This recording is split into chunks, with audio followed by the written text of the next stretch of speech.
De volta com esta edição especial do Jornal da Manhã, edição de sábado, e já está se tornando uma rotina, né? O Edgar chegando nesse horário, já nessa reta final de Jornal da Manhã, passamos da metade dessa edição, agora 10h22, vamos até o meio-dia, trazendo já uma conversa mais para a gente passar régua na semana, né? Se entender com situações, com essa reflexão que o Edgar propõe sempre de uma maneira muito clara em suas conversas, em suas mensagens. Para nós é um privilégio te ouvir, viu, Edgar? Bom dia, Pitoli. Bom dia, Éden. Não sei se o Alex também está aí. Bom dia a todos. É um prazer estar aqui. E o sábado de manhã se torna diferente por conta dessa nossa conversa. É verdade. Se torna diferente, sim. E é um prazer te ouvir, viu, Edgar? Edgar, Éden e eu, aliás, durante essa semana falamos de um tema e de um ponto onde falei, puxa, a gente podia falar isso com o Edgar no sábado, né? A gente teve em 2018, no Brasil, a polarização nas discussões de ordem política, aquela campanha eleitoral onde ficou nós contra eles contra nós, aquela situação que se exacerbou, tomou conta de grupos de WhatsApp, famílias que silenciaram grupos, saíram de grupos, né, amigos que se perderam nessa história para tentar defender este ou aquele, longe de encontrar algo moderado, né, para que a gente transformasse a conversa em algo mais equilibrado, enfim. E eu começo a perceber que a gente está caminhando para o mesmo ponto, só que com o assunto não sendo a eleição, o assunto sendo a saúde de todos. E eu me peguei pensando, será que amizades vão resistir? Muitas vão resistir a esse momento de polarização novamente, desse nós contra eles contra nós, com um assunto que não é eleição, mas sim a saúde, Edgar? Olha, Pitoli, Éden, eu acho que o que a gente tem, e aí eu vou falar de forma ampla, o relacionamento é o que a gente tem também, tudo isso está sendo testado, né? Nós estamos sendo levados a verificar o valor de cada coisa, a força de cada coisa que a gente tem. E o relacionamento é uma das coisas que a gente tem na vida, né? Agora, como é isso, né? O que é isso na nossa vida? Para que serve cada uma dessas coisas? Eu não sei se as pessoas estão percebendo, mas toda vez que a gente tem esses embates, toda vez que a gente vive uma situação de estresse, e estamos vivendo uma situação de forte estresse agora, e vivemos também na eleição, como você bem lembrou, o que a gente tem é colocado à prova, o que a gente tem é testado, é como se a gente passasse por uma situação que permite que a gente avalie o que a gente tem, né? Então, assim, novamente, os nossos relacionamentos, eles estão baseados em que valores? Eles estão baseados, como diz a palavra, eles estão sobre que base? Né? É a base do respeito ou é a base do interesse? Eu gosto de você porque você concorda comigo ou porque há outros valores envolvidos? Então, assim, as crises, elas são muito valiosas. Elas retemperam o nosso caráter, elas permitem que a gente enxergue o que é verdadeiro e o que não é. E veja, eu não acho isso ruim, a gente conhecer a verdade, né? Mesmo que muitas vezes a gente se frustre ou se decepcione. Permite que a gente tome providência sobre isso. Se eu percebo que o relacionamento não é muito bom, a grande questão não é abandoná-lo, mas é se perguntar o que eu posso fazer para que ele tenha bases novas, bases mais sólidas e seja de verdade importante e traga aquilo que de fato a gente, todo mundo, tanto deseja dos relacionamentos, que é que eles nos fortaleçam, que eles nos apoiem, que a gente apoie, que a gente tenha ali um porto seguro. É para isso que eles servem. Então as crises são muito importantes. E nós estamos vivendo outra. É uma crise geral, né? Que está mexendo com todos os parâmetros, com todas as questões. Não é? A crise de saúde, ela mexe numa questão essencial que é a própria vida humana, né, gente? Então, ela está repercutindo em todos os aspectos da nossa vida. Por isso que ela é tão importante. Agora, se a verdade liberta, é um bom momento para se libertar de muita coisa que não serve, né, Edgar? Sim, a verdade liberta. E você sabe que a palavra desilusão, geralmente ela não é muito querida, né? Ninguém, puxa, me desiludi, que triste. E eu penso que a gente vai ficar alegre quando a gente se desilude. Porque a gente quer viver na ilusão, a gente quer se enganar, a gente quer viver uma mentira, é isso? Né? Então, assim, de verdade, a realidade, ela nos liberta porque permite que a gente tome providências. E não que a gente fale assim, puxa, que decepção. A decepção sempre é porque nós não estávamos com os olhos corretos, não é verdade? A recepção não é porque você me enganou, é porque eu não enxerguei. Esse é o raciocínio que eu convido a fazer. Não é a vida que me enganou, não é a vida que não se mostrou corretamente ou verdadeiramente. Não, foi eu que não soube ver. Enxergar é nossa responsabilidade. Não é responsabilidade da paisagem ser vista de uma forma ou outra. Sou eu que escolho como ver, que regulo o meu olhar para as coisas. Então, assim, que bom que a gente está se desiludindo. Que bom que a gente está tendo a chance de ver mais a verdade. Que bom. Agora, é preciso querer aproveitar também, né? Fala, Éden. Edgar, bom dia. Oi. Muito bom conversar contigo nos sábados agora, Muito bom porque também, hoje é Éden. sábado, tem Edgar Miguel. Esperemos que isso acabe logo para nós voltarmos aos nossos encontros pessoais nas quintas-feiras, né? Porque hoje é quinta, tem verdade. Edgar Miguel. Mas você estava falando da desilusão, e o que eu vejo muito nas redes sociais, e foi esse o início da nossa conversa entre o Pitoli e eu nesta semana, e que lembramos de você para comentar, é que tem muita gente que ainda prefere estar com a razão ou com o ego enchido, inflado, do que de fato ter razão. Ou manter, melhor dizendo, manter uma posição. Olha, eu disse isso e vou segurar isso até o fim, mesmo que o mundo inteiro esteja contra mim. Mesmo que todas as pessoas digam o contrário. Vou continuar com a minha posição. Isso é um sinal de força, é um sinal de caráter. Ou, ao invés de dar um recuo, um passo atrás e procurar enxergar de maneira melhor. Como é que nós poderíamos trabalhar este ego em que eu falei isso uma vez e eu não volto atrás? Éden, você sabe que parece, a gente tem, é muito forte na gente a gente acreditar que tudo nos ataca, que tudo pretende nos destruir, pretende destruir nossa identidade, nosso caráter, nossa dignidade, pretende roubar o que a gente tem, e aí eu falo em todos os aspectos.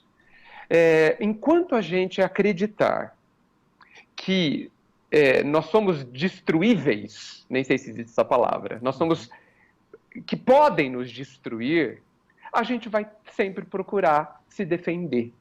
E se as nossas relações, tudo que a gente faz, ela começa a partir desse princípio de que a hora que eu me encontrar com você é possível que você me ataque, e aí eu já preciso chegar na retaguarda, na retranca, se cada negócio que eu vou fazer, cada situação que eu vá viver, sempre eu vou ser atacado, a gente começa com um viés muito negativo. A gente começa com as barreiras levantadas, com os escudos prontos e mais, pronto a atirar, pronto a atacar. Então, assim, e aí tudo fica contaminado. Né? Por isso que a polarização também vem disso. Vem de que o diferente, né, o pensar diferente, obrigatoriamente significa que a outra pessoa está contra mim. Aquela máxima antiga e medonha de que diz quem não é meu amigo é meu inimigo, quem não está comigo está contra mim, ela é primitiva, para dizer o mínimo, primitiva, mas ela vem desse viés, né, de que tudo está contra mim. Eu penso completamente diferente, não tem nada contra mim.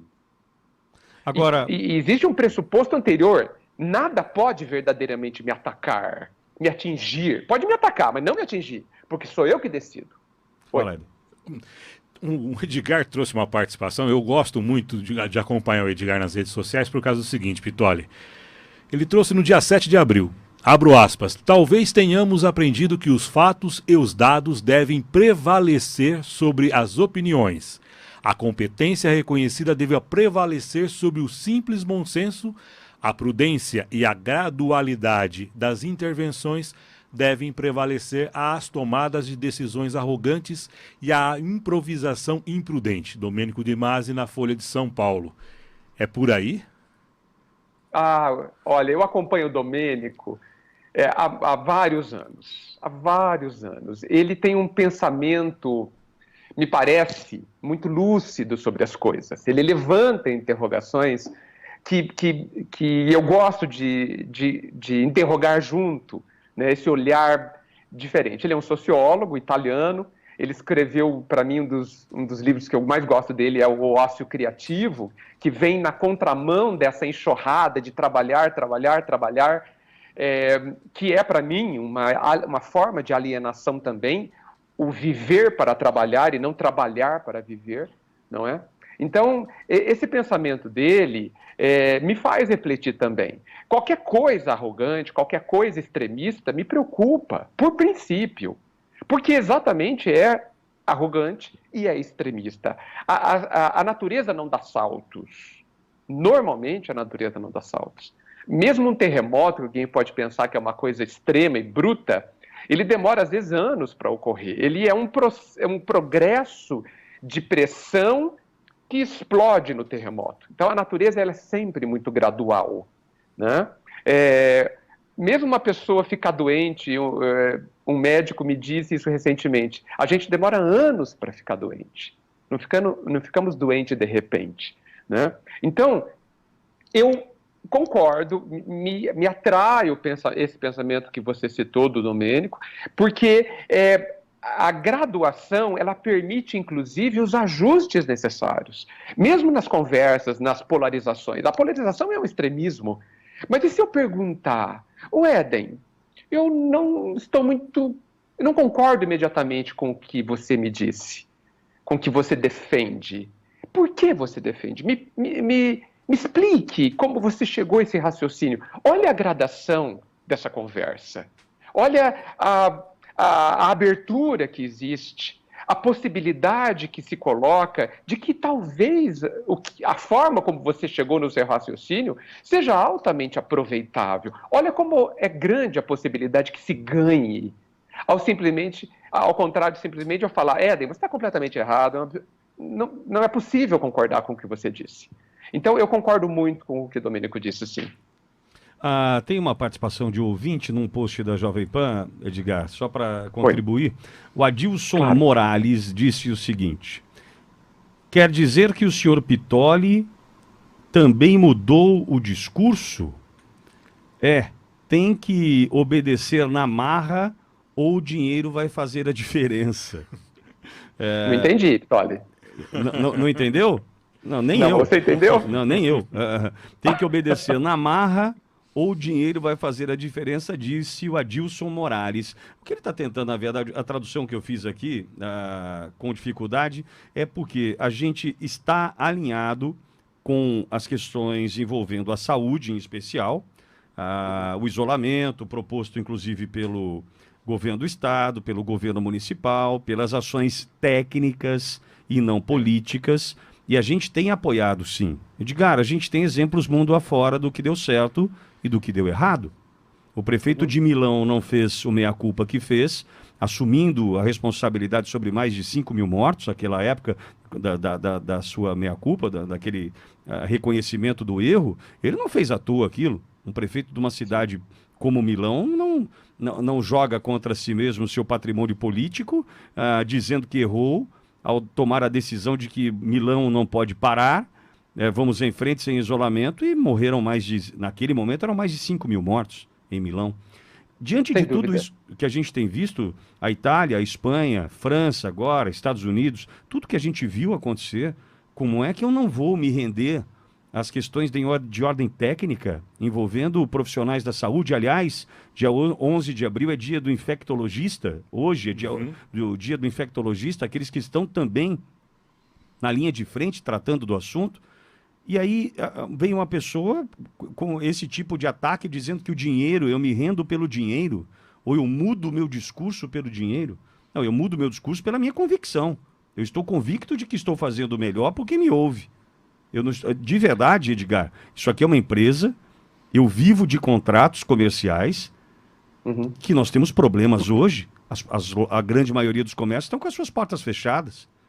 Mas mesmo assim, eu não posso fugir à minha responsabilidade de informar diante da minha convicção de que estou fazendo o melhor porque me ouve. E aí a gente é julgado dessa forma. Ó, o Pitoli mudou a sua linha de pensar pelo dinheiro. É difícil, viu, Edgar? Sempre é difícil, Pitoli. O caminho do meio, o caminho reto, pelo menos veja, e eu não estou dizendo que a gente está no caminho reto, né? Porque pode ser pretensioso isso. Mas eu percebo e defendo, entendo, acredito, que se deseja ter o caminho correto, né? Eu acho que isso já é muito bom. Mas eu preciso estar convicto dele, né, Edgar? Oi? Eu preciso estar convicto, eu ter a minha convicção de que eu estou fazendo melhor, né? Porque eu, Sim. na minha posição, diante de um microfone, chegando a mais de 70 mil pessoas agora, se eu tiver dúvida, medo, qualquer situação dessa e comunicar dessa forma irresponsável, aí eu estou errando. Exatamente. Veja, nós temos que fazer escolhas, né? O posicionamento é importante.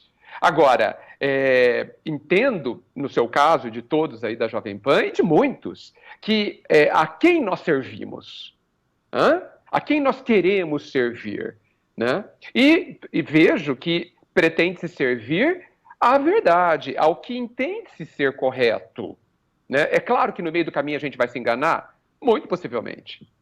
Muito possivelmente. Porque muitas vezes estamos interpretando informações, interpretando dados, e nós somos absolutamente passíveis desses enganos.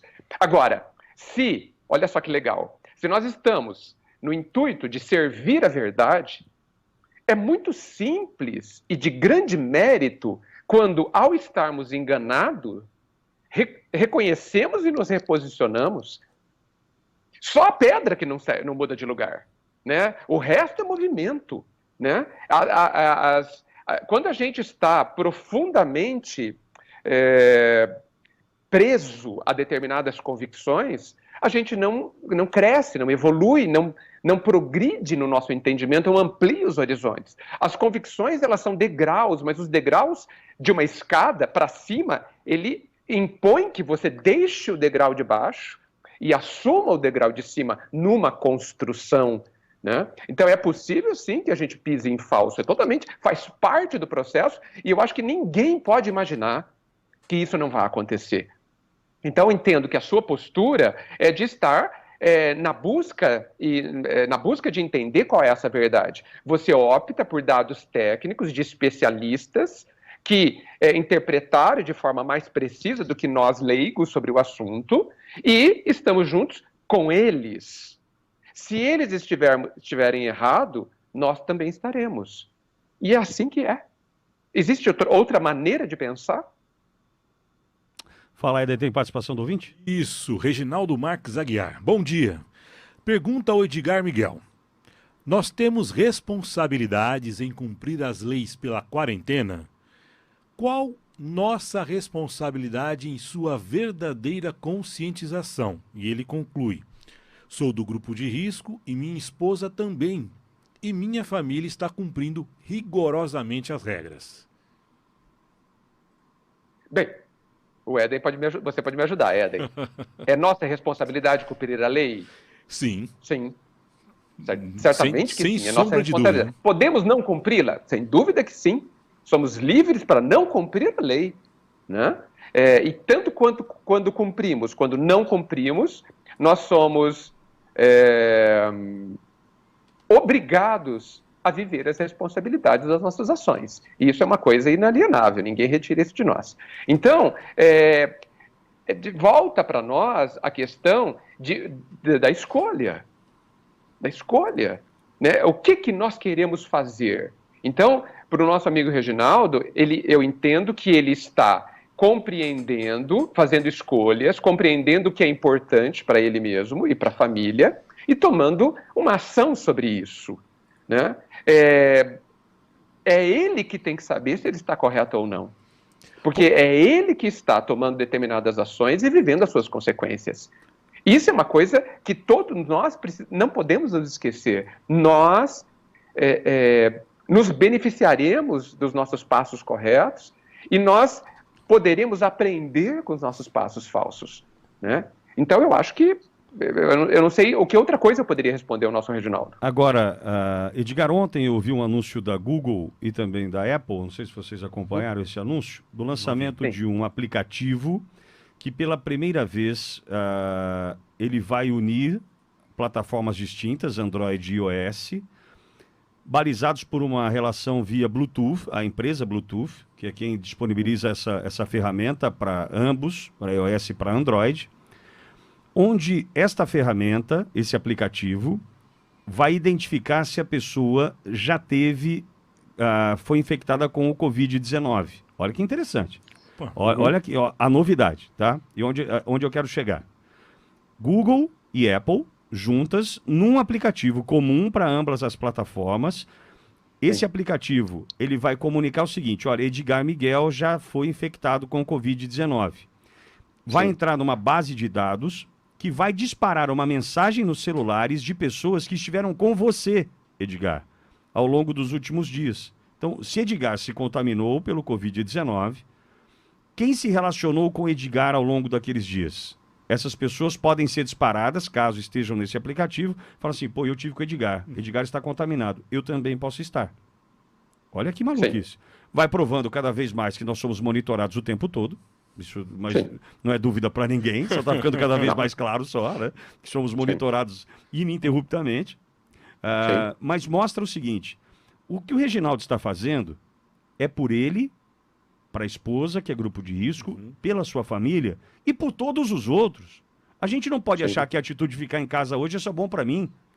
É a primeira vez que eu estou tomando uma atitude restringindo a minha liberdade para ajudar o próximo, Edgar.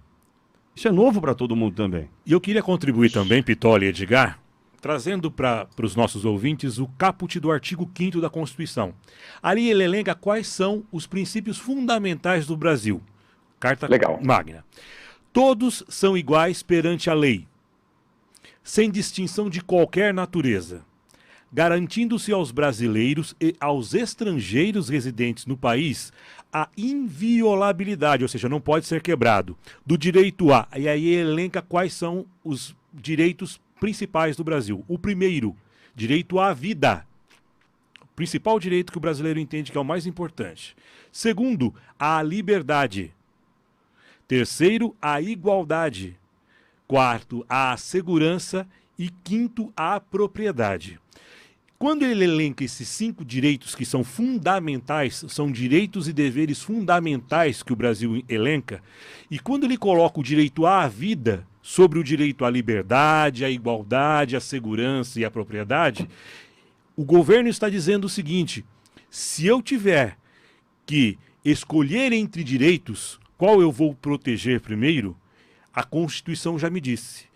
Se eu tiver que proteger a vida, eu vou proteger a vida em detrimento à liberdade, à segurança, à propriedade, etc. Então, a nossa própria lei, a nossa própria Constituição já traz qual é o direito a ser tutelado neste momento. Se há um ataque à vida ou à saúde que pode levar a perdas de vidas, como deveria agir qualquer pessoa no Brasil, de acordo com a lei? Defendendo a vida em primeiro lugar e depois os outros instrumentos, como o Pitoli trouxe mesmo agora, disse, a liberdade, por exemplo. Quando o Pitoli fala de liberdade, olha, nós todos somos monitorados. E há uma discussão séria na internet agora, em razão de medidas adotadas pelo governo, do seu número de celular ser monitorado e receber SMS. Olha, é uma ditadura, agora você não pode mais sair de casa, estão dizendo para você, o governo do estado está falando para você que tem regiões e tal. Eles estão usando o seu celular. Gente, nosso celular ele está à disposição do mundo. Santa ingenuidade, Batman. Né? Então não há invasão de privacidade. Nós expomos nossa privacidade nas redes sociais quando nós utilizamos, ou quem nunca foi atacado por uma enxurrada de propagandas quando procurou um par de tênis na internet. Né? Sim. Então, a partir daí, a resposta para o Reginaldo também com relação à lei principal, lei fundamental, o direito à vida vem sempre em primeiro lugar.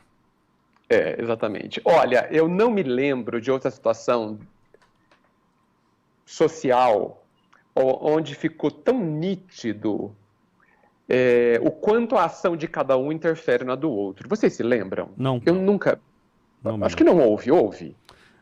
Edgar, nada comparado, mas eu me lembro perfeitamente a época do Plano Cruzado, que nós tivemos dificuldade para comprar leite, carne e tal, e tiveram que limitar ali o consumo por família. Eu ia para a fila, não era o problema, não era a doença, mas eu, garoto, ia para a fila e podia comprar 2 litros de leite, era saquinho ainda, né, do tipo C, eram 2 saquinhos de leite e 1 quilo de carne. E era o que você tinha para se virar. Muito provavelmente já havia essa restrição do volume a ser consumido para que não houvesse que muito aconteceu agora, né? Desabastecimento de alguns produtos, porque teve gente que comprou 12 pacotes de arroz. Né? Então, naquele momento, talvez o que mais se aproxime para mim dessa realidade, mas não havia doença, não havia risco de alguém morrer em função de eu estar na fila ou não. É verdade, é bem lembrado. Foi um começo, né, uma coisa realmente mais restrita, porque hoje a gente tem que pensar, é muito interessante que a situação está nos trazendo uma consciência que você tem que, inclusive, começar a perceber onde você coloca a mão, né? A gente, puxa, será que eu tenho que lavar a mão antes, depois? Tá sendo muito interessante para a gente perceber que tudo que a gente faz tem uma consequência. Isso é muito interessante, né? E aí surgem esses dilemas que o Éden veio apimentar aí, e a questão do Apple e do Google veio também trazer uma outra, fortalecer uma questão, né? A questão de que sim, o grande Big Brother já está instalado faz tempo, não é?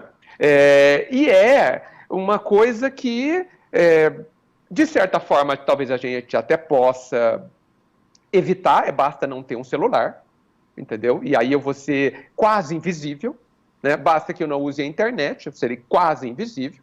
E veja, milhões de pessoas na população, a gente tem percebido pela dificuldade de fazer o cadastro único e ter direito aos R$600, milhões de pessoas são invisíveis.